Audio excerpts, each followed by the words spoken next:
Okay, now we're going to talk about the belt steel. The belt steel is a very interesting one because personally I was very torn with whether this was a good steel or not for many years. My experience had been I'd done this on stage a number of times, and I'd found that regardless of the success of the steel itself, people in the audience questioned the validity of that moment. They were quite happy to accept that I'd successfully stolen the tie or the watch or the wallet or the belt, the watch, the wallet, or anything else from the person.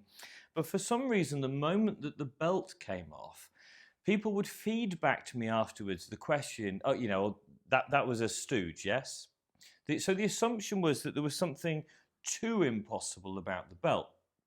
And I dropped it from my work for a long, long time. And then I started to use it in a close-up setting.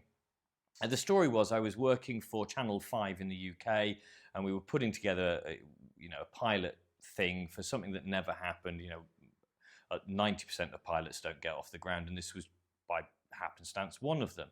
And outside of the context of filming, just for grins and giggles, I stole one of the executive producer's belts.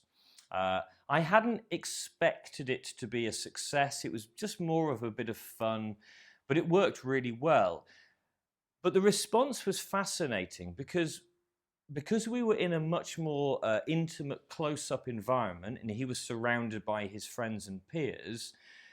Nobody questioned the validity of that moment. I started to do it a lot more in close-up when I was at corporate gigs and things. I'd get somebody to stand up from the table, and in this environment, the belt steel worked an absolute treat. Now, what is interesting about the belt steel is I think it's one of the easiest elements to learn. It's not a hard thing to do.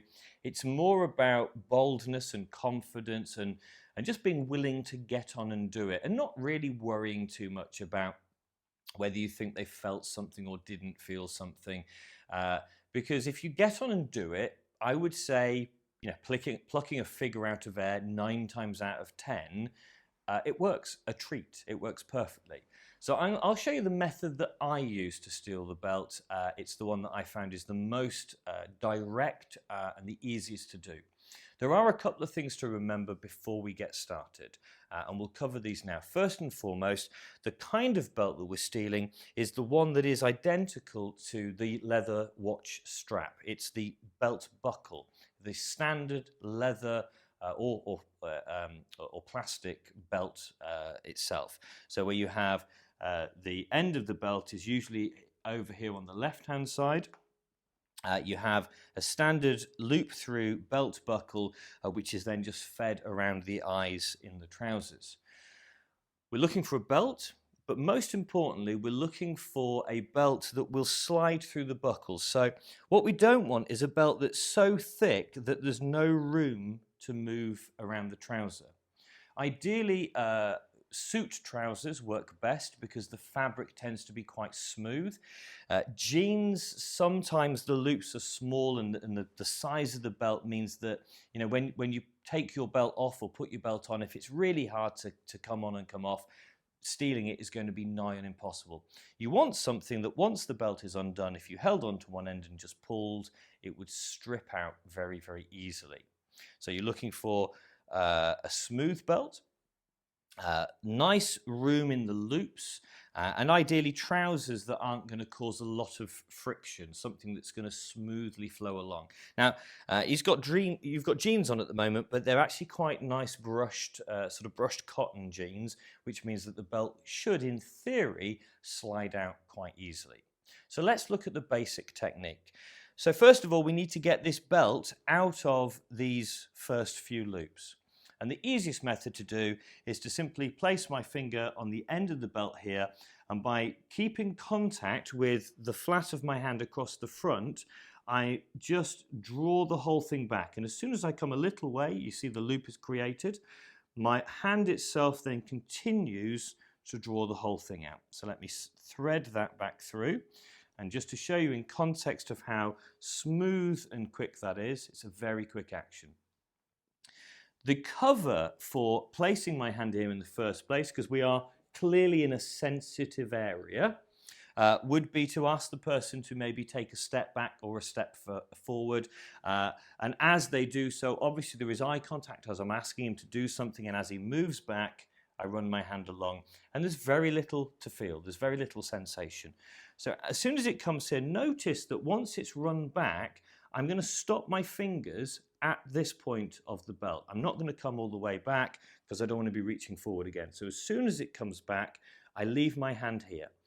My thumb, I'm going to grab hold of the belt itself, the belt proper, and my thumb is going to come to the end of this, the buckle and where the pin is, and I'm going to use my fingers and my thumb to roll back so that the pin is now exposed. And if need be, my forefinger is going to just flick this out of the way a little bit, okay? So I'm going to give myself the freedom and keeping my finger in the way of this pin and my thumb on the end of the buckle, I'm going to walk in this direction, keeping myself close to him as I turn around so that he's not getting the chance to have an exposed view. Keeping my finger here, I'm going to walk along and it's going to undo from the buckle itself. So by the time I get round this end, it's free from the buckle, but I've still got hold of the buckle in some way. Either my finger's still in there or my hand is on it. Still keeping nice and close. Of course, in real-time performance, my attention is going to be higher up. I want to keep him with me. So I don't want him looking down, clearly. So all of this is to keep the attention up. I'm going to hold on here. And I'm now going to create sort of like a figure of 8. I don't want to pull this way because it's going to snag. I want to be pulling in the same direction of the belt, but turning my body into this space here. So as I turn my body round, and I'm holding it here, I'm not moving, and I'm using my body to create this figure of 8, which slides the belt round and out, like so. And we're going to have a little pause in the video as we cut, so by pure magic, the next time you see us, his belt will have miraculously reappeared on his body. Okay, let's look at that again, and we'll, nice and swiftly, but just giving you a little bit more time to take it in as well. So the hand is going to come to the end of the belt, and remember, with all of these things, we're keeping the attention high. We're giving him something to do. Can I just get you to, turn around or take a step or something? And this action allows us to do this first action of undoing the belt. We're going to give the whole thing just a little tug. I'm placing my thumb here because if I pull this like this, he gets a real full sensation of all this movement. But by putting my thumb behind the buckle, it limits that sensation, and it can be easily covered by maybe just a squeeze of the arm. My finger is going to get the pin out of the way because I don't want it to relocate. And I'm going to hold on to the buckle itself, and essentially as I walk past him, I'm going to just be feeding that off, okay? So by the time I get to the other side, it's now free. So let me just put that back in. So we're in this position, we've got the pin out of the way, and as I walk by, keeping nice and close to his body, by the time I come to the other side, I've released the buckle. And and of course the reality is I've got the use of both hands just to free it up if I need.